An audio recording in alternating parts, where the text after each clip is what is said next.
Assalamualaikum warahmatullahi wabarakatuh. A'udzu billahi samii'il 'aliim minasy syaithaanir rajiim. Bismillahirrahmanirrahim. Alhamdulillahi rabbil 'alamin wa bihi nasta'in 'ala umurid dunya waddin. Wassalatu wassalamu 'ala asyrafil anbiya'i wal mursalin wa 'ala alihi wa sahbihi ajma'in. سبحانك لا علم لنا إلا ما علمتنا إنك أنت العليم الحكيم ولا حول ولا قوة إلا بالله العلي العظيم رب اشرح لي صدري ويسر لي أمري واحلل عقدة من لساني يفقه قولي اللهم رب يسر ولا تعسر رب أتمم بالخير. الفاتحة. أعوذ بالله من الشيطان الرجيم. بسم الله الرحمن الرحيم. الحمد لله رب العالمين الرحمن الرحيم مالك يوم الدين إياك نعبد وإياك نستعين اهدنا الصراط المستقيم صراط الذين أنعمت عليهم غير المغضوب عليهم ولا الضالين.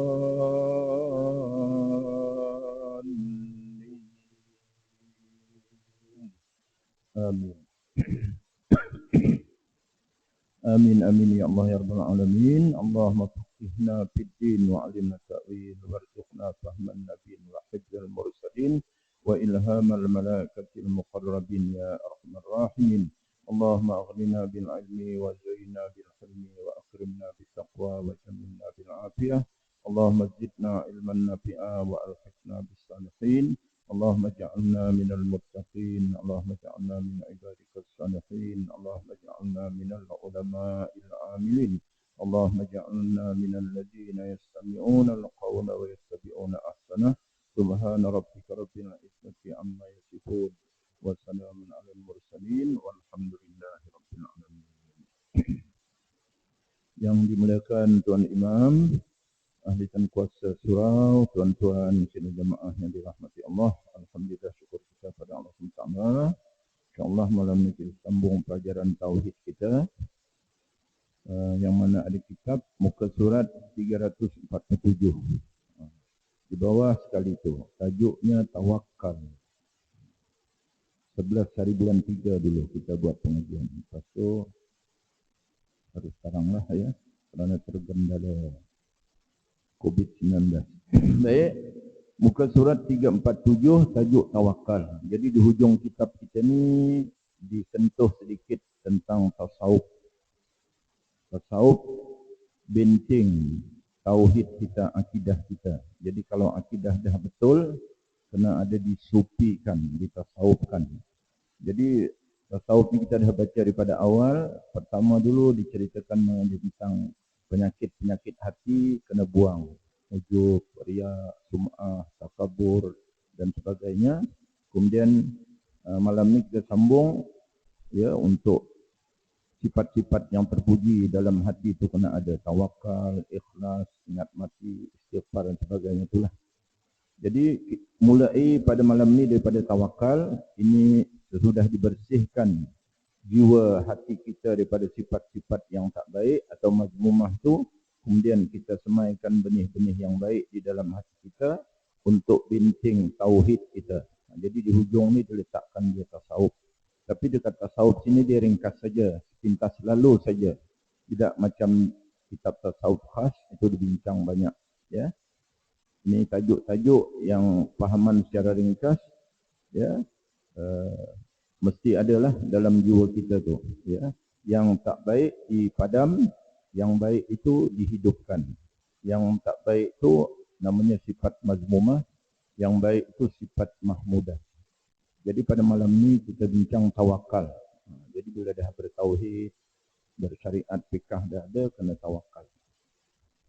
Apa dia tawakal? Tawakal itu ialah menyerahkan kepada Tuhan segala urusan kehidupan anda. Menyerahkan kepada Allah segala urusan kehidupan anda. Maknanya hidup kita diurus dulu. Diurus baru diserah. Jangan serah tak urus. Itu bukan tawakal namanya.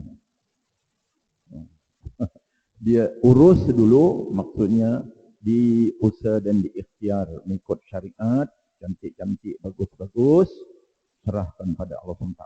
Artinya, jawapannya Allah sudah memberi jawapan sebelum kita mengurus tu. Tapi kita tak tahu.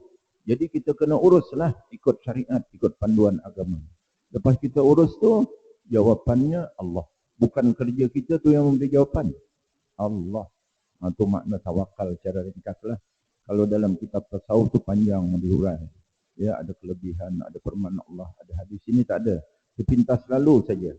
Mesti kita tawakal. Apa dia tawakal? Menyerahkan kepada Allah, kepada Tuhan segala urusan kehidupan anda. Sama ada kehidupan di dunia dan juga kehidupan di akhirat.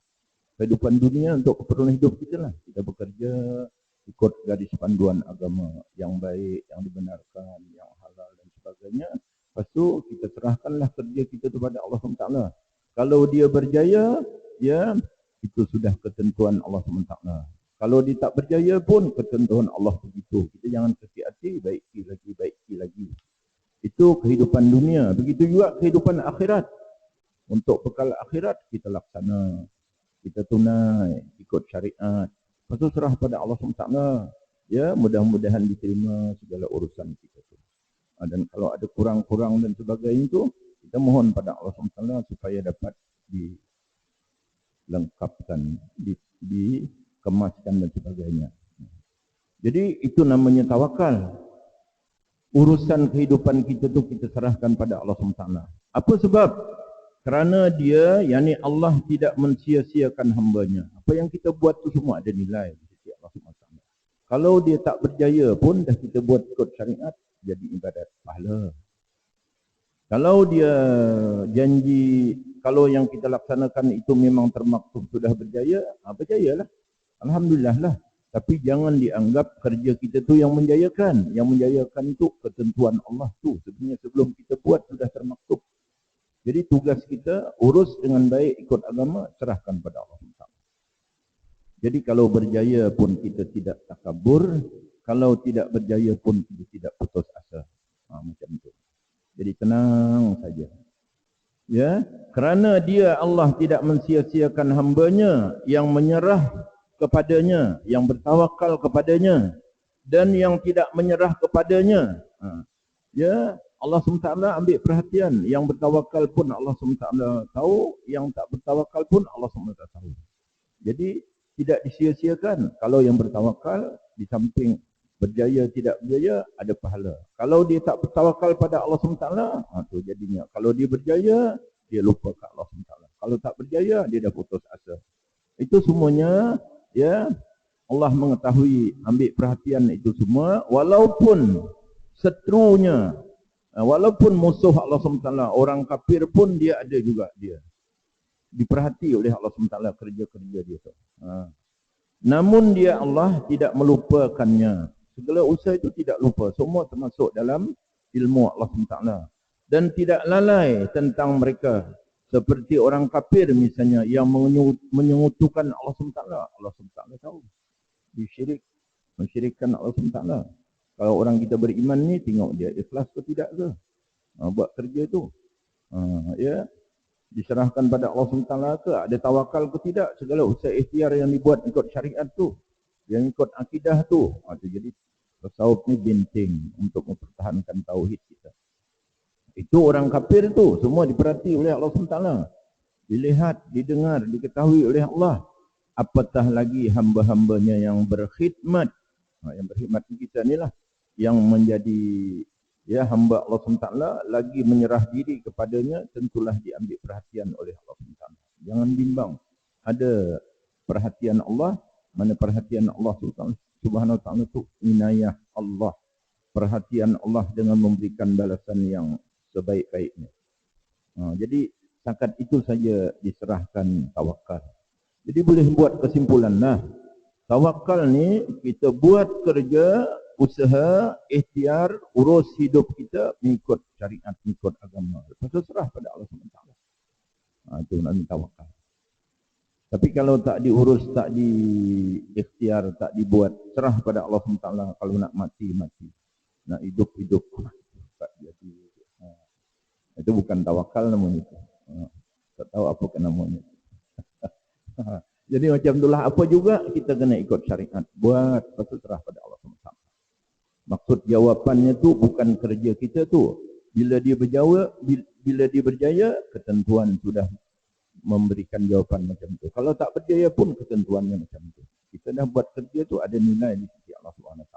Jadi ibadat. Baik itu sedikit disentuh tawakal. Lepas tu zuhud. Pula. Apa makna zuhud? Sepintas lalu di sini. Jadi kita dah bertauhid, dah bersyariat, tapi kena zuhud. Apa makna zuhud? Zuhud kalau kita dengar orang cakap umumnya, zuhud ni tak suka dunia. Jadi itu yang kita takut tu. Astagfirullahaladzim. Tak suka dunia.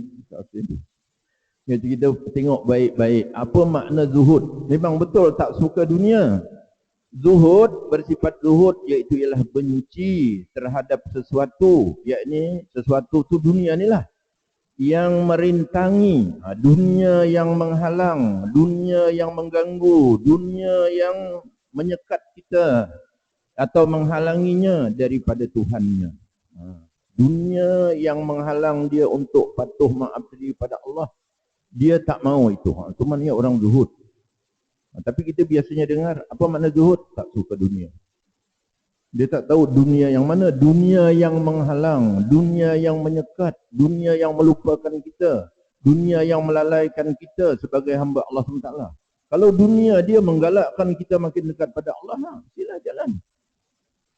Itu yang kita jangan tak habis. Apa mana dunia? Apa mana zuhud? Tak suka dunia.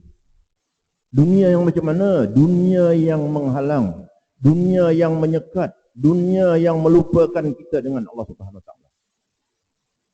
Itu yang dalam Al-Quran, ya ayyuhallazina amanu la tulhikum amwalukum wa auladukum an dzikrillah. Orang beriman ni, dunia dia ni memang dia diurus, tapi jangan sampai dunia tu menghalang dia untuk ingat kepada Allah dalam arti kata yang luas, taat, patuh kepada Allah SWT. Itu makna zuhud. Boleh itu. Nanti bila belajar tasawuf katanya dah tak nak dunia dah. Itu yang jadi papa kedana hidup. Kaki ayam. Kami ibarat pasal dia faham tak suka dunia. Baik. Bersifat zuhud itu benci. Dia tak suka terhadap sesuatu. Sesuatu tu dunia ni lah. Yang ada pada kita ni semua dunia. Yang merintangi. Atau yang menghalanginya daripada Tuhannya. Dunia yang menyekat dia untuk taat pada Allah SWT. Apa sebab? Kerana diketahuinya bahawa dunia ini sebagai tempat orang yang tidak punya negeri. Orang zuhud ni dia tahu. Dunia ini tempat orang yang tak ada negeri. Jadi dunia ni lah dipulun dia. Lupa dengan Allah SWT. Kita ada negeri di akhirat. Dunia ni kita guna untuk hidup di sana. Jadi jangan lupa dengan Allah SWT. Dunia kita ni kita urus baik-baik. Kita tadbir baik-baik. Kita kendali baik-baik. Dunia kita ni. Jangan sampai menghalang kita. Melupakan kita. Menyekat kita. Merintangi kita. Daripada mematuhi, daripada mengabdikan diri kepada Tuhan. Kerana diketahuinya bahawa dunia ini, orang zuhud dia tahu dunia ini sebagai tempat orang yang tidak punya negeri. Jadi dunia dia tidak digunakan dunia untuk dunia, digunakan dunia untuk akhirat. Atau kata Sayyidina Ali, jangan digambarkan orang-orang zuhud ni tidak ada mata, tidak ada benda di tangan dia. Boleh jadi keliling dia tu kaya dia, tapi dia bukan dunia dia tu untuk hidup dunia, dunia dia untuk akhir. Itu yang macam mana nak mengurus. Itu orang zuhud tu. Sebagai tempat orang yang tidak punya negeri, dia tahu. Dan harta bagi orang yang tidak punya harta. Dunia ni jadi harta orang tidak punya harta. Tapi orang yang tahu harta dia ni semuanya untuk akhirat, maka dunia dia tak ada hal punya. Makin di dunia banyak, makin keliling ada harta, makin itu dia taat pada Allah SWT. Banyak jalan, banyak cara dia boleh membaiki akhirat dia, dunia dia tu. Itu jadi bila orang ni ada faham macam tu, itu yang dunia dia tu dikendali baik-baik, diurus baik-baik. Dan ia diumpamakan sebagai bangkai yang busuk. Orang zuhud ni dia tahu, dunia ni, dunia kalau untuk dunia, macam bangkai yang busuk. Siapa nak dekat bangkai busuk? Jadi itu dunia dia tak mau dunia untuk dunia, dia dunia dia untuk akhirat. Sebab dia ada negara di sana. Dunia ni tempat sementara saja, negara sebenar di hari akhirat. Hidup dia sebenar di sana. Jadi semua dunia yang ada pada dia itu, dia tidak semata-mata untuk dunia. Dunia dia untuk akhirat. Maka dengan dunia dia, jangan sampai dunia dia merintangi dan menghalang menyekat dia untuk mengabdikan diri kepada Allah Subhanahu Wa Taala. Ini orang zuhud. Ia membesarkan nikmat Allah. Segala nikmat Allah SWT, ya, disyukuri. Ya, membesarkan nikmat Allah SWT dan bersyukur terhadap segala nikmat Allah SWT. Kurniaan Allah masa hidup di dunia ini. Macam mana bersyukur? Bukan setakat alhamdulillah saja, digunanya kepada yang dibenar oleh Allah untuk akhirat dia. Ya, terhadap segala nikmatnya serta memuji Allah SWT. Memanglah alhamdulillah, tapi diguna, diurus, ditadbir, dipakai kepada yang dibenar oleh Allah saja dunia dia.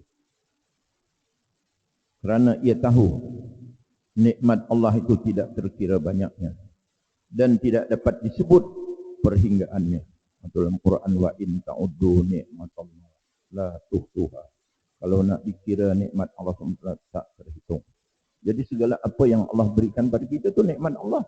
Diguna betul-betul itu bukan untuk dunia semata-mata, untuk dunia dan akhirat. Diguna di dunia untuk hidup dan juga untuk bekal di hari akhirat. Atau macam mana nak guna hidup kita, mati kita, sihat kita, umur kita, kesihatan kita, keselamatan kita, harta benda kita. Itu semua diguna untuk mengabdi diri kepada Allah SWT. Orang zuhud tu macam tu. Tu kata Ali, jangan digambarkan bila orang zuhud ni langsung tak ada apa-apa di tangan dia. Boleh jadi keliling pinggang dia, tapi dia zuhud. Dunia dia tu tidak mempengaruhi dia untuk mengabdi diri kepada Allah SWT. Makin banyak dunia, makin taat. Baik, kalau nak buat contoh, Rasulullah tu dah memanglah Abu Bakar kaya, tapi kaya dia bukan untuk dunia, untuk akhirat.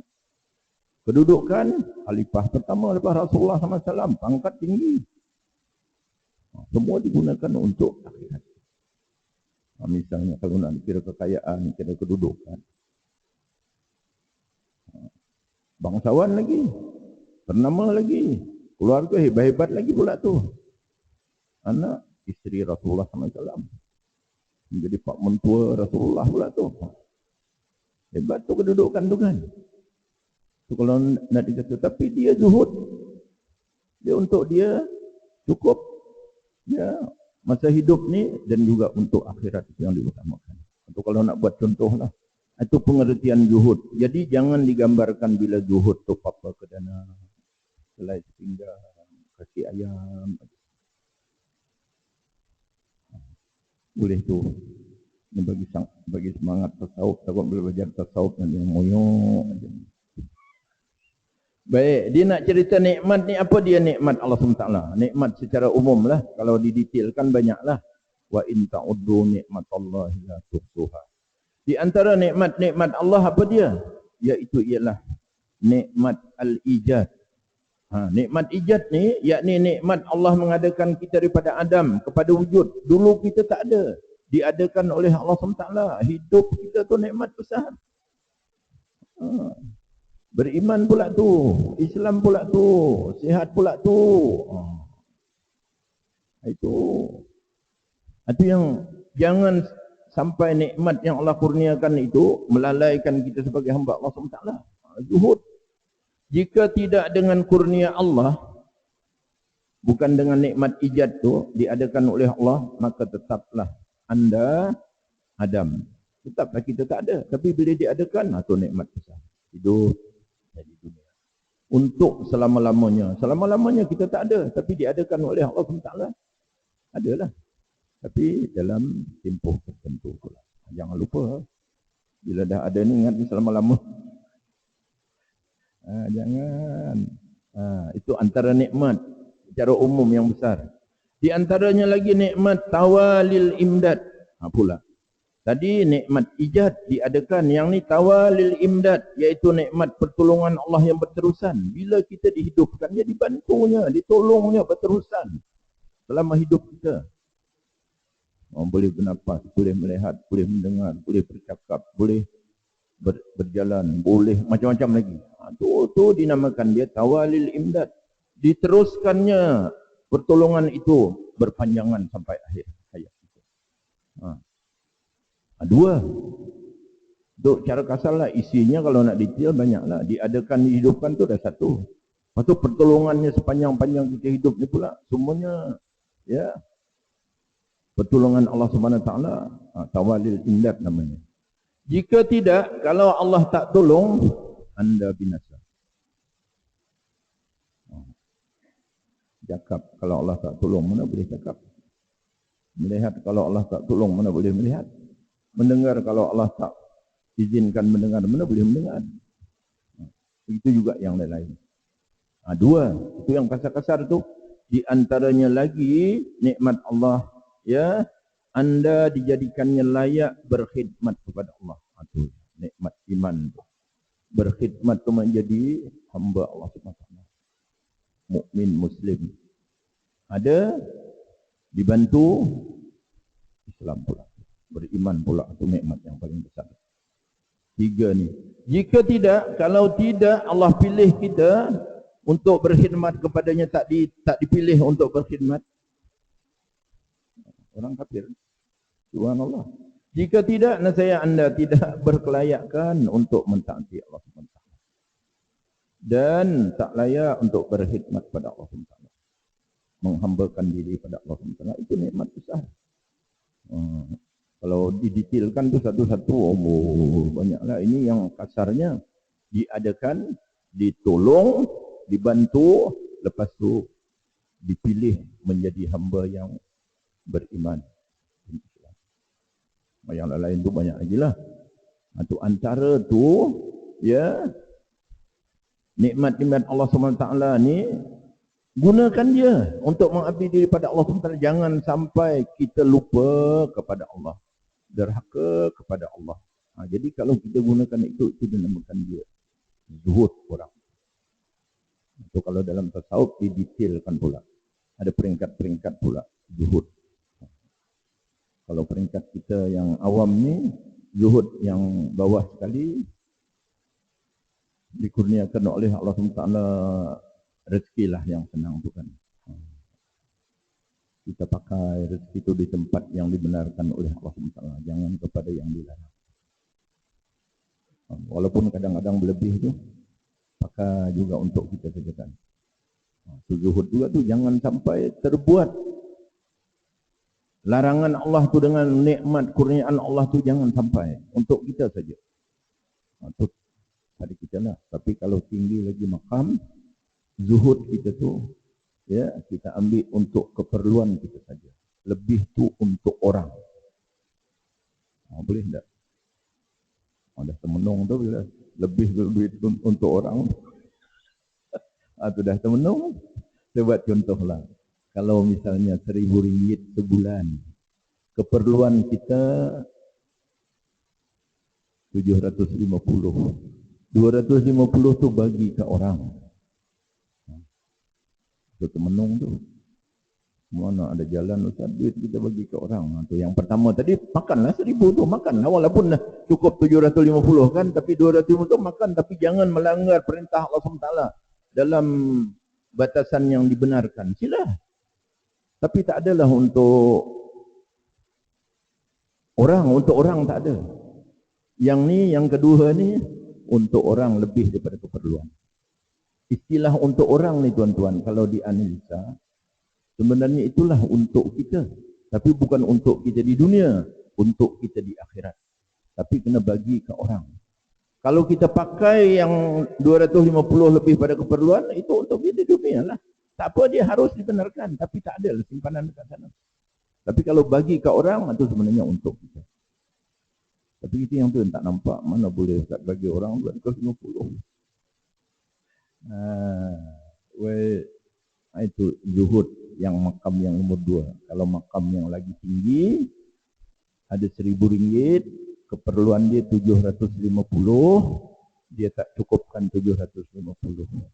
Dia ambil 500 saja. Dikurangkan keperluan tu 750 ada, tapi dikurangkan dia 500 saja. Bakinya tu untuk orang. Nampaknya untuk orang, tapi maknanya dia banyak bagi untuk simpan untuk dia di hari akhirat. Itu nanti kalau dalam tasawuf tu ada dia punya kaedah-kaedah. Berapa banyak ustaz kita simpan? Boleh simpan untuk setahun. Masih zuhud lagi, tapi zuhud yang rendah. Kalau untuk 40 hari saja, boleh tahan. Tapi kalau untuk hari-hari, itu zuhud paling tinggi. Yang kira-kira tadi, itu kita mungkin sebulan gitu tu kan. Ni hari-hari. Keperluan kita tu, kita bagi ke orang. Macam tadi keperluan kita 75. Kita ambil 50 saja. Yang 50 tu terus bagi orang hari-hari macam tu. Itu yang termenung tu. Abu Bakar tuan-tuan, kaya, tapi dia zuhud. Dia untuk hari-hari. Hari-hari. Esok cerita lain. Tapi bila dibelanjakannya habis, esok datang lagi banyak. Belanja lagi banyak habis, lusa datang lagi banyak. Sampai satu hari tu, bila untuk peperangan, dia semua dilonggok dia untuk belanja perang. Sampai Rasulullah tanya, apa yang ada pada kamu lagi? Ya Allah wa Rasuluh. Allah dan Rasul yang ada harta semua. Rupanya tak sempat besok, petang tu juga dah datang pula harta. Itu yang kita susah tu. Itu cerita zuhud. Jadi maknanya zuhud ni bukan tak ada. Dia ada peringkat-peringkat yang kita ni orang awam. Kalau jaga, jangan buat yang haram, jangan buat salah kurniaan Allah. Itu pun kira dah cantik dah tu. Tapi kalau nomor 2 tu dia dah ada simpanan. Nomor 3 banyak simpanan. Baik. Seterusnya syafaqah. Apa makna syafaqah? Daripada syafiq tu. Syafaqah berarti kasih sayang terhadap segala makhluk Allah SWT. Sifat jiwa kita tu sayang pada seluruh makhluk Allah SWT. Bukan sayang pada manusia saja, sayang pada haiwan, sayang pada semua. Manusia pula bukan sayang pada orang Islam saja, sayang pada orang bukan Islam. Kalau orang Islam pula bukan sayang pada keluarga saja, orang Islam yang tak keluarga pun dia sayang. Tapi pengertian sayang tu kena dianalisa lah. Bukan mesti sayang tu dibagi duit, semua tidak. Ada. Sayang tu boleh jadi tak bagi duit tu artinya sayang. Ditegur tu sayang. Ditunjuk tu sayang. Kita kalau kita sayang, biarlah dia kan. Salah-salah dia loncah terjun dengan labu-labunya. Itu tak sayang manusia.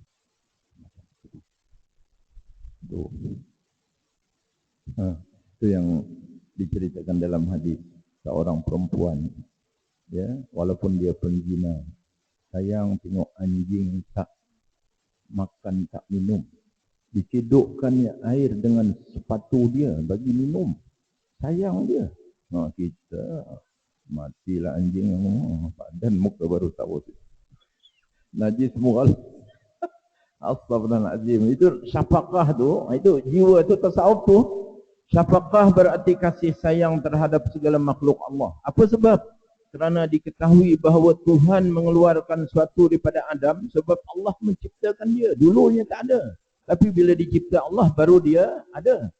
Daripada Adam, daripada tiada kepada wujud adalah dengan ikhtiar Allah. Itu pilihan Allah. Bila pilihan Allah, ketentuan Allah, makhluk Allah, jangan kita marah, jangan kita benci dia, kita sayang. Apa yang patut kita bagi? Bantuan dengan dia. Dengan ikhtiar Allah, pilihan Allah, dengan iradat Allah. dan diberikannya berbagai-bagai imdad. Allah pula teruskan pula dia punya pertolongan pada makhluknya itu. Jangan tanyalah makhluk manusia, binatang ke orang kafir ke. Allah jadikan dia daripada tak ada kepada ada, kemudian dibantu juga. Tawalil imdad ada dia, dihidupkan oleh Allah SWT. Ya, imdad ataupun pertolongan dari Allah SWT, Allah tolong bantu dia. Yang kita marah-marah pada dia itu kenapa? Sayang kita dengan dia. Dijadikannya dengan hikmahnya. Allah jadikan makhluknya yang begitu rupa, jangan tanya siapa, itu ada hikmat. Dengan hikmat rahsia di sebalik itu Allah SWT. Betapa pula ia tidak mengasih sayang kejadian Tuhannya. Kenapa kita pula yang dengan makhluk Allah yang Allah ciptakan begitu dia bantu, dengan tawalil imdad juga diberikannya hidup, kita tak sayang pula? Janganlah kita sayanglah. Dijadikannya dengan hikmahnya, ada hikmat di sebalik itu. Rahsia itu ada. Kenapa dijadikan babi? Kenapa dijadikan anjing? Kenapa dijadikan orang kafir? Kenapa dijadikan musuh? Semua ada tu. Betapa pula ia tidak mengasihi sayang. Macam mana kita tak sayang pada makhluk Allah, kejadian Tuhan yang ia sendirinya mengasihinya. Allah sayang pada makhluknya, tiba-tiba kita marah pula dengan makhluk Allah SWT. Kan tak betul itu. Teristimewa pula. Ni pula dia kata, kalau dia punya prioriti macam mana? Teristimewa pula saudaranya yang mukmin. Kita kena sayang orang mukmin. Yang mana keimanan seorang itu tidak sempurna sehingga ia mengasihi untuk saudaranya apa yang dikasihi untuk dirinya. Pula dalam hadis, la yu'minu ahadukum hatta yuhibba li akhihi ma yuhibbu li nafsihi. Tak sempurna iman seseorang kalau tak menyayangi saudara yang Islamnya macam dia menyayangi diri sendiri. Ini pula kalau makam tasawuf pula. Makam tasawuf, menyayangi kawan orang yang beriman, itu pilihanlah. Daripada makhluk yang banyak-banyak tu, manusia dulu, manusia yang mukmin dulu. Kita sayang. Kita sayangi dia tu macam kita menyayangi diri kita sendiri. Itu pun kira okey dah tu. Kira tasawuf dah tu. Tapi kalau makam tinggi, dia menyayangi kawan dia lebih daripada menyayangi diri dia sendiri. Itu lagi hebat sayang. Contoh macam Rasulullah SAW misalnya dengan Abu Bakar. Dia pergi ke belukar cari kayu siwak, dapat 2 batang. Satu lurus, satu bengkok. Kalau kita bagi mana kawan? Yang bengkok tu. Abu Bakar bagi yang lurus pada Abu Bakar. Untuk dia yang bengkok. Itu maknanya dia melebihkan apa yang diperlukan diri dia. Dia sayang kepada kawan, lebih sayang pada diri. Jadi kita kalau dapat macam itu.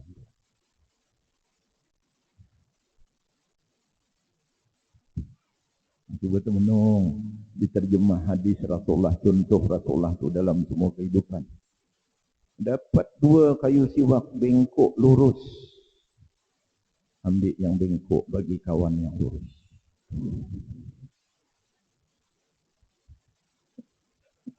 Itu menung tu Syafil. Contoh tu dia besar, dia contoh tu tahu. Macam tu dia, itu makam tinggi. Kita kalau biasa menyayangi kawan macam menyayangi kita pun kira okey. Ada tasawuf. Maksudnya kalau kita tak mau disakiti, jangan kita sakiti orang. Kalau kita tak mau disusahkan, jangan disusahkan.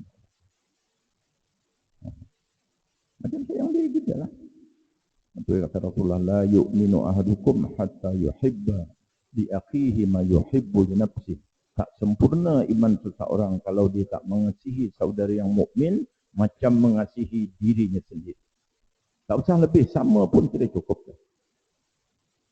Tapi kalau langsung tak ada syafaqah, itu dia kata bukan aku. Habislah, itu yang jadi hubungan, kita jadi renggang. Lain tuan-tuan. Pasal di dalam hati itu lain. Atau macam tu. Lepas tu seterusnya, kita baca laju, tawaduk pula merendah diri. Apa makna tawaduk? Tawaduk kepada Allah. Tawaduk di sini ialah tidak membawa kepada maksiat. Orang tawaduk ni yang paling minimal kita ni tawaduk kepada Allah. Jangan buat maksiat, melanggar perintah Allah SWT yang dilarang. Yang disuruh jangan ditinggalkan itu kita tawaduk itu. Tawaduk di sini ialah yang tidak membawa kepada maksiat. Seperti anda tawaduk kerana keduniaan seseorang. Jangan. Jangan kita tawaduk kerana dunia orang lain. Ada pula. Kalau tawaduk kita kerana Allah SWT sebab dia taat, sebab dia apa, sebab itu. Tak apa. Tapi kalau orang tu lebih pada kita keduniaan, tiba-tiba kita tawaduk di bawah dia, itu salah. Seperti anda tawaduk kerana keduniaan seseorang. Oleh sebab itu tuan-tuan, kita kalau orang ada kelebihan keduniaan, kita jangan tawaduk kepada dia. Kalau dia kelebihan dunia akhirat baru boleh.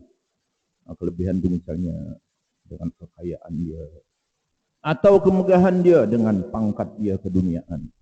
Tapi kalau dia ada pangkat dia orang yang baik, hubungan dengan Allah SWT, orang yang taat pada Allah SWT, itu bukan kita tawaduk kepada kemegahan dia dan pangkat dia kerana dia hamba Allah yang baik.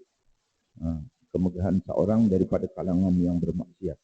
Orang-orang yang keduniaannya hebat, pangkatnya hebat, tapi dia maksiat pada Allah SWT. Kita tunduk di bawah dia. Wah, itu tak boleh. Tapi kalau dia kekayaannya banyak, kedudukannya tinggi, tapi dia orang yang tawaduk kepada Allah SWT, kita tawaduk di bawah dia. Oh, itu dah tidak. Subhanallah. Demikianlah setengah daripada kesempurnaan sifat ubudiyah yang dipuji dalam agama. Baiklah, kalau sudah masuk waktu, sangat itu dulu. Kita sambung. Cadang dulu kita nak habiskan sebelum Ramadan. Kitab kita ni sikit lagi nak habis.